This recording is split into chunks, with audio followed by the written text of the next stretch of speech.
بسم الله الرحمن الرحیم.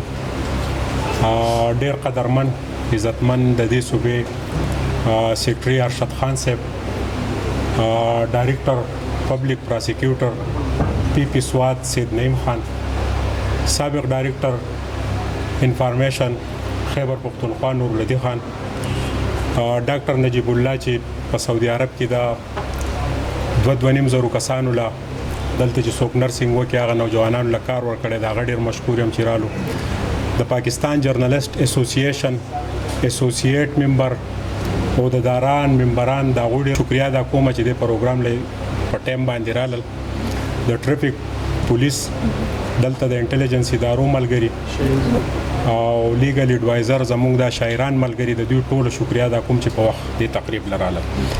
نننۍ ورځ چونکې زموږ سره تعلق ساتي او زمونږه خوش قسمتي دا و چې اتوار او د اتوار ورځ د سیکرټري صاحب هم په کلي کې و او دا ورځ زمونږ دپاره ډېر لوی اهمیت لري او دا پروګرام چې دی د متصرف لال ده او ما مشوره وکړه یو نن په نن ورځ کې مونږ جوړ کو نو که مونږ په خپله د خپلې ورځې پروګرام نه منځو نو هغه بیا قوم به د دې خبرې نه څنګه خبرېږي او دغه واکمن به څنګه خبرېږي. مونږ دا سوات چې دی د پوره دنیا مون خبره کوو خو موږ د سوات خبره وکړو. مونږ په داسې خطه باندې یو چې اوس هم د بت مت پیروکار چې دی هغه کله سوات ته انټر کېږي نو هغه خپل بخپې راځي. دا ځمکه چې دی دا ډېره جوړه ځمکه ده او ډېره قدرمنه ځمکه ده او دا ډېره د لال جواهراتو نه ډکه ځمکه ده.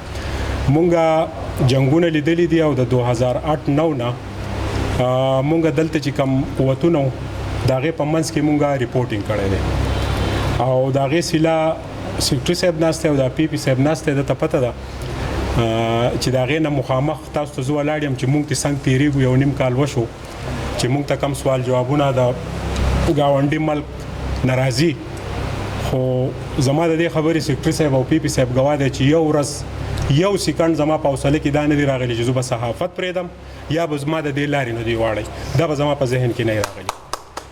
زه هغه مشرانو ته هم دا وایم چې زموږ دا یو کار زده دی هم دا به کوو او دلته چې کوم اختیارمند دي هغوی ته هم دا یو خبره کوو چې موسی خان خیل زموږ نه د دې سوات د جنګ په لاولني بنیاد چې کله یې ښودی کېدو هغه شهید شو موږ ته یې وښو نو نن هم د هغه د فیملي طرفه ماته د هغه تصویر رالو چې یاره په دې باندې هم بحث وکوي. زنګ سره چې کومې وعدې شوي دي هغه هم پوره نه شوې. نو د موسی خان خیل فیملي ته موږ دا وایو چې ستاسو خو یو ډېر نر صحافي او زموږ ملګری شهید شوی دی. دلته وعدې کېږي دلته کې چې دی د صحافیانو د حقوق دپاره خبره کېږي دلته د صحافیانو د تحفظ دپاره خبره کېږي خو یوه خبره نه منلی کېږي چونکې وخت کم دی. دا ورځ داسې ده چې په دې باندې زه ډېر بحث وکړم خو مشران ناست دي. نن د دې پی پی صاحب راتلل دلته انوایټ کول دا زما د 15 کالو د صحافت دا سفر چې دی نو د هغه وخت نه زما او د تعلق دی.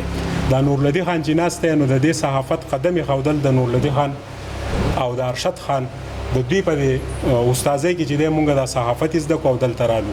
دوی د هر څه نه خبر دي چې صحافیانو ته څونه مشکلات دي ځکه دا درې اهم شخصیات مونږ نن راغوښتل. دوی به په خپل سپیچ کې ستاسو سره خبرې کوي او مونږ د پاکستان جرنالست اسوسییشن دا تنظیم چې په پوره دنیا کې کار کوي زموږ چې کم ملګری دی د هغه دپاره به مونږ خپل تمام وسایل چې دی هغه به روی کار راولو. دی به هېڅ قسمه انشاءالله دی به دا ځان یوازې نه محسوس کوي چې زه یوازې یم یا د یو قوت د طرفه ماته تھریټس دي ماته مسلې دي.